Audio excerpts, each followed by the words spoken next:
Good morning, everyone. Marty has had his choice of every food source in the house. Stripe was in for a long time, but he's gone out now. I guess Marty wants to take another stretch too, which is fine, but I'm not leaving him out there for a long time. It's really cold. And there's Morris. I do need to focus on not falling. There's quite a bit of ice on the boardwalk.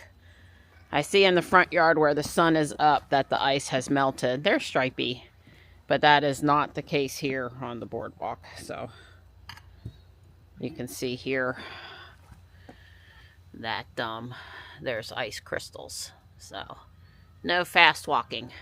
Driveway looks pretty good though, but the boardwalk. You not hopping up, Morris? You want me to put it down out here? Sure thing, bud. Whatever works best for you works for Mom. You guys are so cute when you do that stretchy thing. You can see the frost here on the leaves. I mean, we see this during the winter, but we don't see it all the time. So it's kind of pretty there on the leaves. I got to get this water changed. It's all frozen. Hi, bud. There you go. Hi. Hi, buddy. Hi, good morning. And Stripey's here. Yeah, Stripe was helping me with my computer this morning. Thankfully, I always have somebody helping me at the computer. Hey, Mart. The boys want warm sun and a place to lay outside, and it's just today and tomorrow we're not going to get out of the 40s, so they might go up the hill for a bit and lay in the sun up there. It is warm up the hill, but you know, early in the morning up there and then late in the afternoon down here is pretty warm. Midday, sun's not really hitting the ground much around here, but there could be some warmth right now. Hey there, big boy. Nighttime is being an Alabama fan this morning.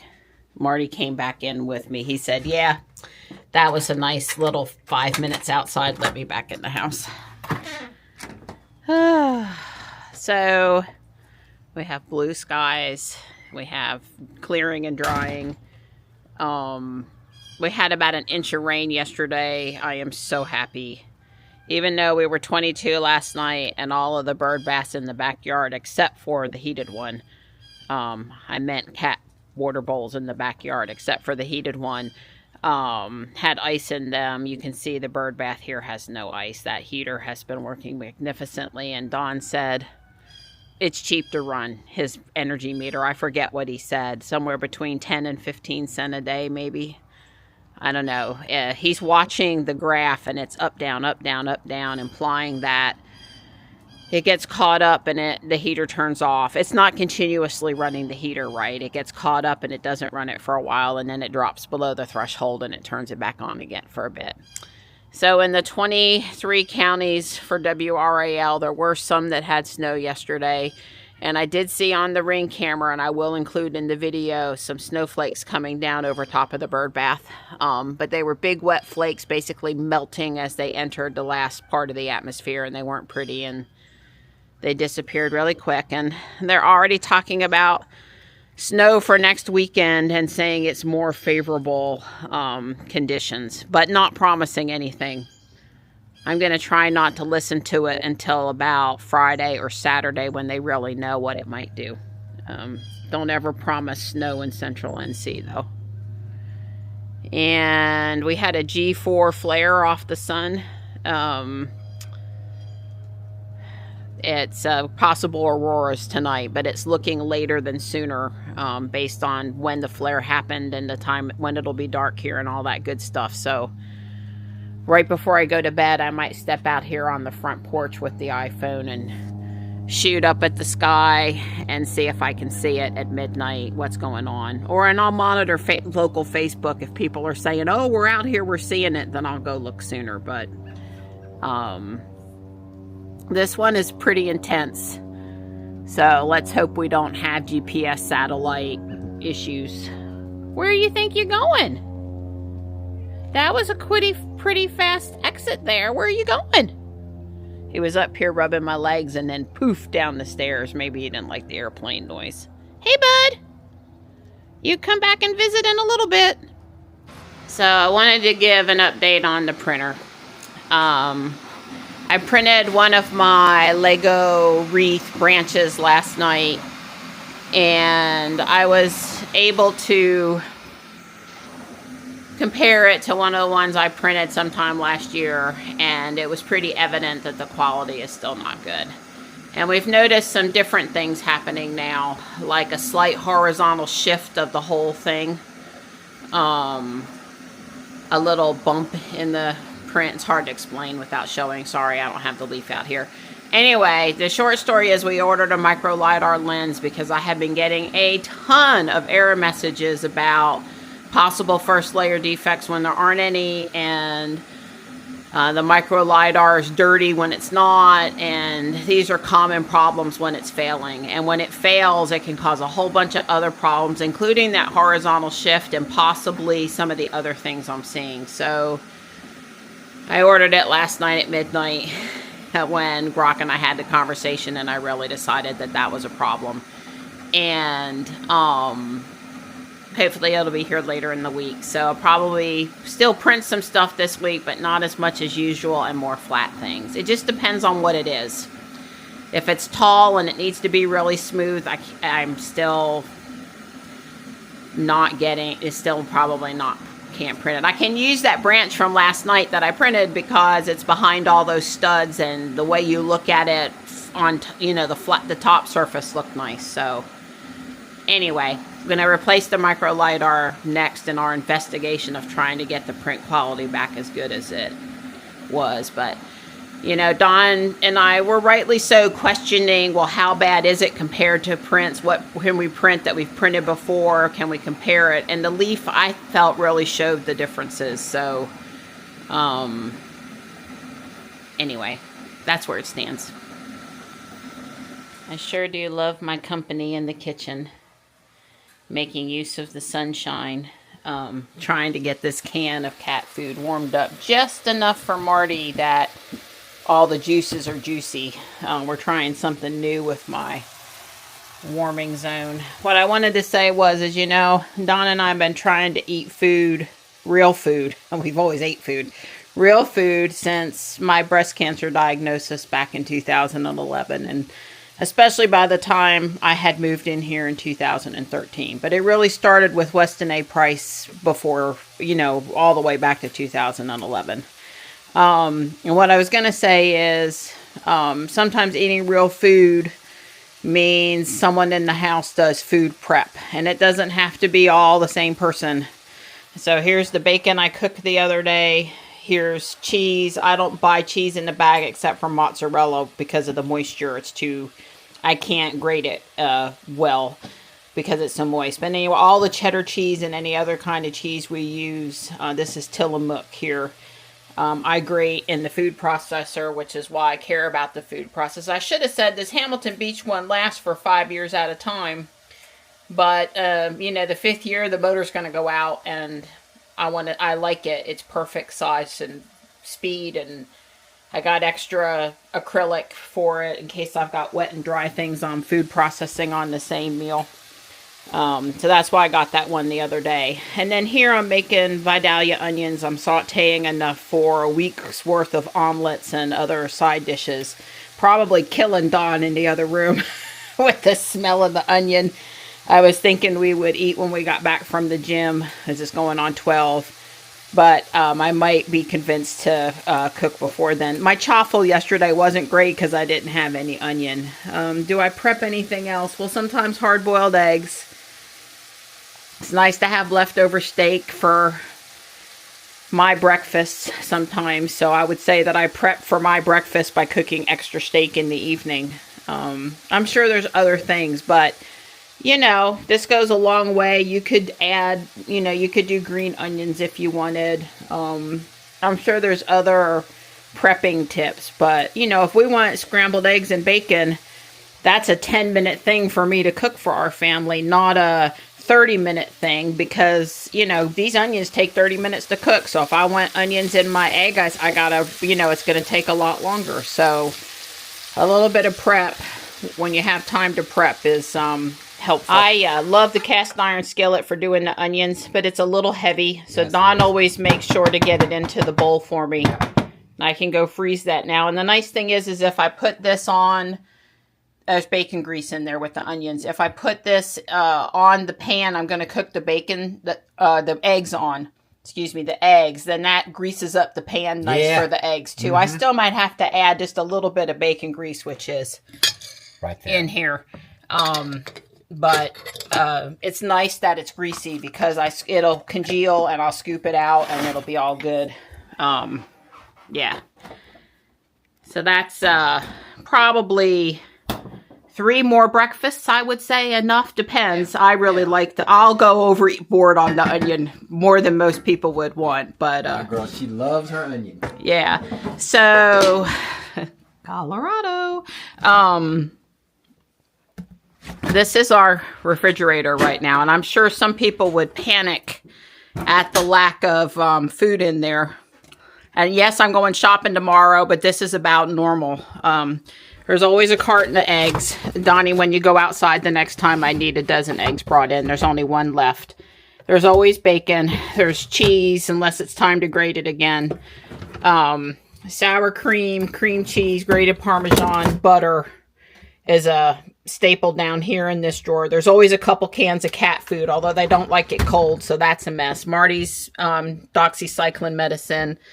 Zevia sodas for after dinner. Usually there's sparkling water here or it's here. I like my electrolytes with the sparkling water. My cream, the Homestead cream. I do occasionally have a little whipped cream in a coffee. Don prefers plain, and sometimes I like the pumpkin. It's only once a year, a couple of things of it. Well, maybe we use a little pickle relish and a little mustard. This was for Johnny, and a little bit of barbecue sauce sometimes. Johnny likes this ranch. I make my own ranch. And yeah, there's a little beverage in here. I've got pepperoni, hot dogs, prosciutto and mozzarella cheese, bacon, real bacon bits. I don't like it. I spend so much time cooking bacon. There's no way for everything that I want bacon bits on. A little bit of this Merlot cheese that we're fond of. But I mean, seriously, that's occasionally when we do the meatballs, I use this. I don't make homemade tomato sauce, and I do buy the mozzarella cheese that I said. But down in the down in the main part, or the produce section, I've got more mozzarella cheese, the little potatoes, my onion stash is down here, a fresh lemon because we've been sick, the ricotta cheese for the lasagna, and anything extra, like if I bought smoked salmon on sale or extra these cheese rolls or whatever. And there is a thing of cookies hid back there. But I mean, that's it. In the pantry down here, we've got, you know, more tomato sauce. This is for Johnny. Occasionally, I use a tablespoon of flour in something, so I've got King Arthur unbleached flour. When Johnny's home, we marinate meat in the teriyaki sauce. And Johnny, noodles and rice. The almond flour I use sometimes is over here. This is in the chaffles. My diced tomatoes and tomato paste that I use in, it's usually this brand, that I use in the shepherd's pie and the tuna. The shepherd's pie and the lasagna is down there. And that's about it. I mean, I don't think other than bringing home K-cups in a box, I don't think only thing I have in a box is graham cracker crumbs for when I make the cheesecake. And we don't currently have any pork rinds in the house, but there's pork rinds in the garage. Well, we're out in Robot, and we're currently doing the Pokemon route, which we do at the start every day. But we had come up here to work out in the gym, except for we forgot it's a national holiday and the gym is closed. Yeah. I want to say Dawn's working today because Dawn has a commitment to have something done That's before right. tomorrow. That's right. And the people in Italy are sending it to him, hopefully like ASAP. I thought it was going to be waiting for me this morning. Otherwise, I would have told the customer. Wednesday.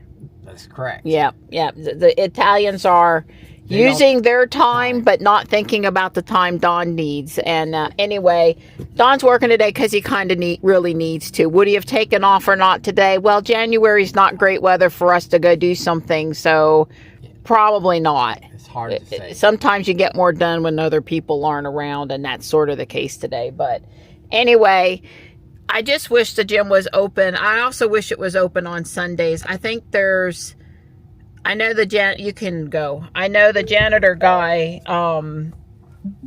maybe necessarily wouldn't be in there, but I know we can get a couple of trustworthy young adults that want to make money to sit at the desk and check people in. See, they probably just tried to go inside. Yeah. You got to learn there's not enough cars in there. There's got to be at least 6 to 8 cars around the building for it to be open. Generally, people using it and people there to check you in or whatever. But anyway, it just seems to be closed a lot when people have time to come. Yeah. And that's all. And I think there's people that would cherish the money of being able to work today and do a good job, that they could have it open. And so, and it has nothing to do with which national holiday. It more has to do with, when people are off from work, they really want a chance to go recreate. And if the facilities are closed, then Well, the government or banking holidays typically are on Mondays. It's going to always impact us because we right now currently are doing Monday, Wednesday, Friday, so it bites one of our days. Yeah, I'd have to say for Johnny and all college kids too, they tend to have serious stuff. I've never heard of this focus on Monday and Wednesday and maybe a little bit more on another day of the week. My classes were very Monday, Wednesday, Friday centric, and Johnny, are not so much Friday centric, which is a bit weird. But every time he misses Mondays, he's basically missing, along with every other person, the most critical class day of the week. And it just sort of seems not great. But, he's not like he's getting behind, but it seems like they missed a really important day in the curriculum. And right when they got started back also, I might add, it's just the stickler in me for higher education or education in general, so I'll just be quiet now. I was talking with a friend the other day about perfect attendance, and somehow that was important to me. So anyway, we're going to park and walk, except for Don's in his shorts and I don't have a jacket, so we'll make it work though. I got a jacket in the back. Don's legs are just going to have to be cold. Yeah. Don probably needed to get back sooner than later, and if we walk, that will contribute to that, because our gym time is a little bit longer than our walk time. Yep. Yeah. By at least 15 minutes. So it'll help him get back quicker today. I've got the video edited, and Amazon came with my stuff, and the prints today are acceptable. They're not great, but they're acceptable. So my stuff is working out good. Hey, Fidget, show them. This is why I don't teach elementary school. I could barely deal with the middle school kids and early high school kids when I was trying to do volunteer robotics or program because of the amount of fidget. I just don't do that. I just don't, not unless I'm if I'm talking in front of people and I'm super nervous, I will do something. But other than that, I just don't. And it's not because he's bored or he's not. He said he was sitting here enjoying the sunshine coming through the window or mad or anything. This is why all the time I do this. Ready to go. I really think the reason why Don and I got sick so bad for the first time in over 5 years. Well, I mean, I got sick after I got vaccinated. Yeah. And I had the norovirus, but virus like flu or cold, winter cold, worst in 5 years is because we're inside in the gym and we're not getting enough vitamin D. And Don just got his vitamin D tested. When he went to the doctor, he asked her what within the blood work if she'd do the vitamin. His was 37. And according to the government, between 30 and 50 is good enough. But according to our chiropractor and like everyone else that's ever studied vitamin D, and don't listen to that crappy study from a week ago because they set that up to make it fail on purpose. Yeah. They tested values that were way too low when everyone that knows anything about vitamin D knew the value given to the people needed to be higher to be effective. All they did was prove that too low a dose is not effective, and we already knew that. We're talking about like wintertime in the UK doses. Sure. Anyway, Don's is too low. And he started taking a drop a day of an emulsified D3 to boost it back up a little bit. We want it over 50. Yeah, I want it over 50. People have had cancer like me, it should be over 70. That's right. There's studies out there on that. Probably so shouldn't get much over 100. You don't want to be over 100. That's right. That can start to go the wrong way. And don't just take it without testing. That's right. And testing both in the wintertime when you're not getting as much sun and in the summertime when you're outside. Kind of learn your body, your season, what longitude, latitude you live at. But anyway, all I'm trying to say, and it went way around the world to say it, is it's good we're out here today in this nice sunshine. Because it comes through your eyes too. It's not just why we don't wear sunglasses. Because we want absorption of the sun through our eyes. Our chiropractor told us years ago, Dr. Barnes, to quit wearing the sunglasses and to watch our vitamin D levels, and we've been doing that ever since. And everything else I've ever read since then from any source that I consider reputable has said the same thing. I guess you have to think about a little bit, you know, like my grandmother, she lived with no sweat, 92 years old, no problem at all. She never wore sunglasses a day in her life. Or put on suntan lotion. Or put on suntan lotion, and she used to work outside. Right. Well, people have trouble with the sun because they have metabolic syndrome. They might have trouble anyway, but they particularly have trouble because they've got metabolic problems. Of doing anything that people didn't do 100 years ago. Yeah, that's why we started out with Weston A. Price. We were trying to listen to what Sally Fallon Morell talked about and the dentist guy, Weston A. Price, and stuff. And it evolved over time because we just were too metabolically challenged to handle the amount of carbs that particular way of eating allowed. But other than the carbs, it was all good. That's right. The other Eat like your ancestors ate and you'll do better. Yeah. Well, I guess because of the change in the food, I mean, I've been talking food on the channel the whole time, but the current change in the food guidelines has got me a little excited that some other people might start. a step in the right direction. Right, and just to say, you know, we've been doing this since 2011, seriously since 2013. It has nothing to do with political party or any other such stuff. It's just that finally, it takes a while for things people know to actually get into the recommendations. And science advances one funeral at a time. I never heard that before. But that's what it is. Yeah, it can be a little slow. Anyway, eat real food. Taking a minute to admire the colors and shapes of the crepe myrtle tree here. I'm liking seeing that little bit of winter red up there. So there was a guy walking around the track while I was walking around ball field 1 on the inside picking up trash. And he told the person he was on the phone with, I'm guessing this guy was 30, 35, that, you know, they're gonna disable your EV if you drive an EV, and they won't even let you get out of your car when they try to disable it. And you know, yeah, exactly. Don said what? And I may have allowed to come out of my mouth, oh, come on, because I just couldn't help it. Here's where I think this came from. So according to Glock, recently, German regulators required Toyota's luxury brand Lexus to remotely disable the remote preheating, also known as parking preheating, or remote climate preconditioning feature on combustion engine vehicles across Germany. The function, available for free through the My Toyota or Lexus Link Plus apps, allowed owners to warm up or de-ice their car's interior about 10 minutes before driving by starting the engine remotely. The disablement was done via an over-the-air update, affecting most recent models and some older ones with internal combustion engines, gasoline or diesel, but not pure electric vehicles, EVs, or plug-in hybrids, where cabin heating can operate without running the engine. The reason stems from Germany's anti-idling laws, which classify remote engine warm-ups as unnecessarily running that produces avoidable exhaust pollution. Authorities view this as an environmental violation contributing to climate concerns, and Toyota disabled the feature to protect owners from potential fines under these regulations.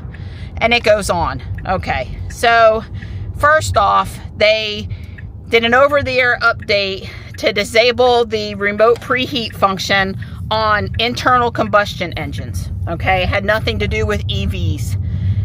You can agree with it or disagree with it, but I'm just trying to say, and I certainly disagree with it, because all you're making the person do is go out there and walk to their car to do it, to get around it, or sit in the car, and that's a poor use of their time while the car preheats when they could be doing it from the house, and there's nothing wrong with it. I mean, obviously people in Michigan have engine block heaters and all kinds of other things to help them warm up their vehicles. People across Canada, this is just kind of ridiculous, right?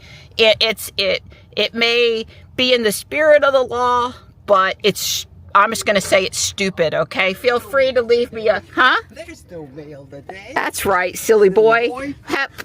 Feel free to leave me a polite and respectful comment if you disagree. If you leave me a nasty one, I'll just delete it. I don't need that in my life, so don't bother. Respectful disagreements are fine, though. But anyway, I think it's kind of silly. So, Apple is known as the company for protecting your privacy. Don't want to turn over your cell phone crap to police or other people. They're kind of known as the privacy phone company, okay? Whether you agree with that or not, it certainly is a generally believed concept.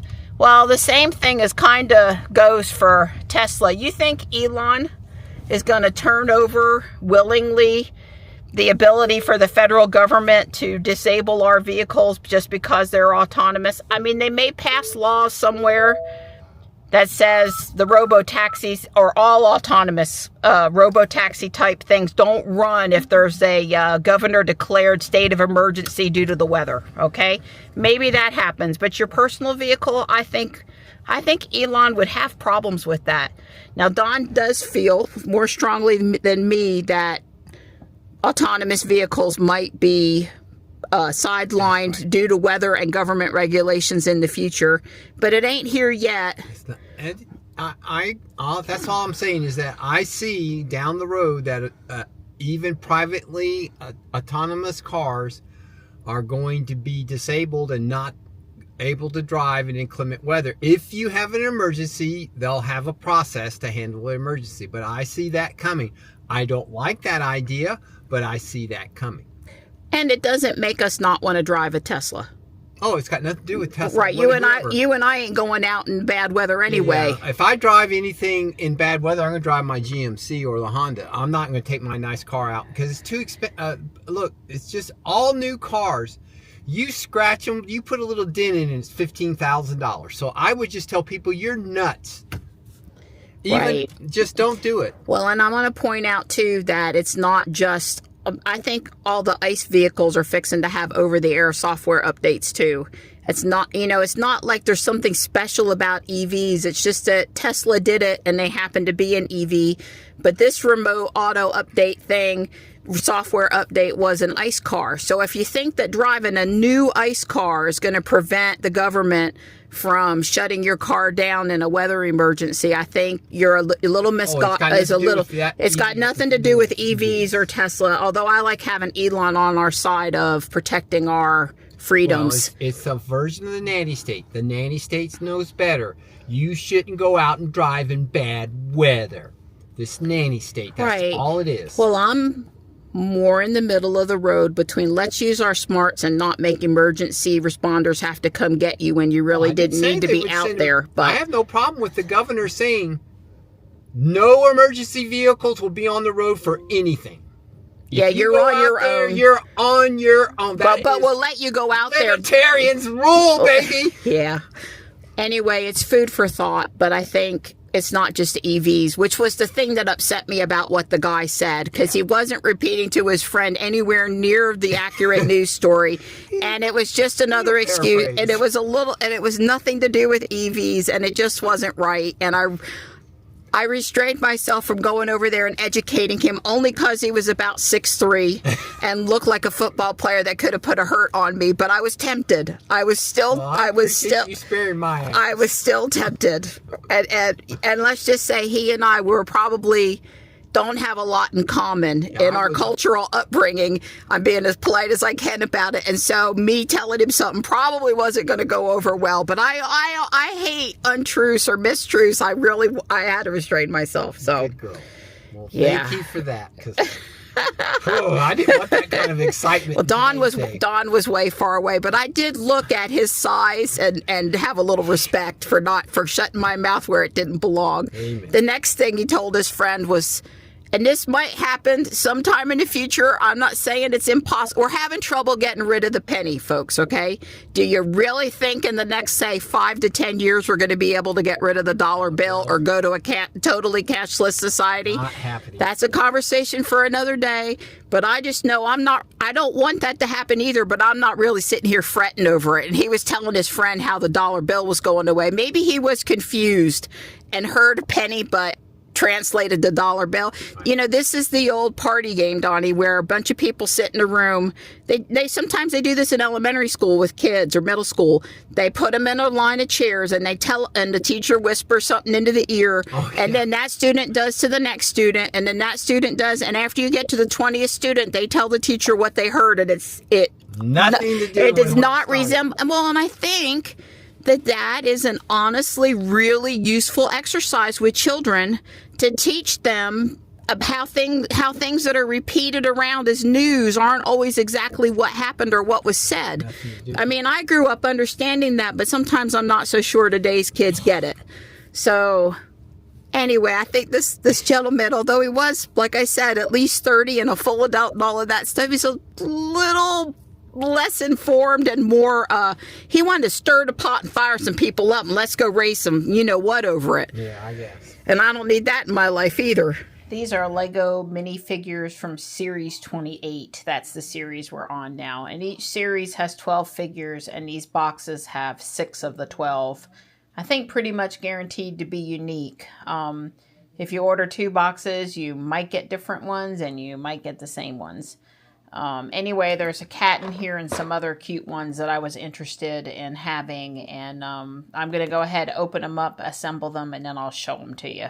If I don't get the cat, I'll have to take other measures. Well, I did get the cat, and the cat is holding a ball of yarn. Totally adorable. This is going to be a hot commodity for Easter. Grab your bunny now. This egg has this printed flower pattern on it, and it's just too cool for words. The monkey carrying the banana. That's great. I like the dolphin that it came with one of the fancy pearlescent little studs to go inside the clamshell. The peacock is too cute for words and has a sunflower. And the koala with the little boomerang and the plant and stuff, I added a leaf on the side so I could add the second plant that came in the bag. Also super duper adorable. I think I'm going to need some of the others in this series. Hey, Marty. Hey, Marty cat. I'm getting started on bag 20. There's 24 bags. There's 5 left. Probably do 2 or 3 tonight and finish whatever I don't do tonight tomorrow. Well, I'm done for the night. I did 3 bags and finished the roof for this building, this side. It has some really neat features. There's a little miniature gold Lego minifigures in there. And this is a piece I've not used in any of my other buildings, made for really nice decorative trim. Pretty cool how they did the window decorations here using the white. This is a white feather piece. These windows on the front of this thing, they are on a hinge. So, I mean, you could You could do that, but then you'd have extra opening. But they hinge in so they go around the window, and it's the same down on this level too. I've never seen that building technique before. The windows are actually in. If you look on the side, they're actually in sideways. There was a new piece in this set.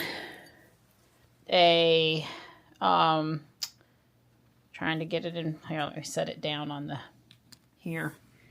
It is a piece of cheese. It's a yellow, small yellow slope, but it came pre-printed with cheese holes on it. My whole time with Lego, we just been using yellow slopes with the rats or the mice. So I really approve of this piece that has the little cheese holes in it. Now it's like buried up in here and you'd never be able to see it, but there is a rat and there is a piece of cheese. And in all of the mocks I've built, the non-official Lego sets, I have put a mouse or a rat with cheese in my buildings too, because it's just kind of what you do. There's got to be like these Easter eggs in there. So, and if it's a haunted house, there's a couple of them that have a skeleton buried in the basement. It's just something to do. Anyway, I love this piece. I don't know when it was, if it's new to this set or in the last year or two and I just hadn't seen it, but I love it. I'll have to go see if it's new to this set. I can tell that either from Bricklink or Rebrickable.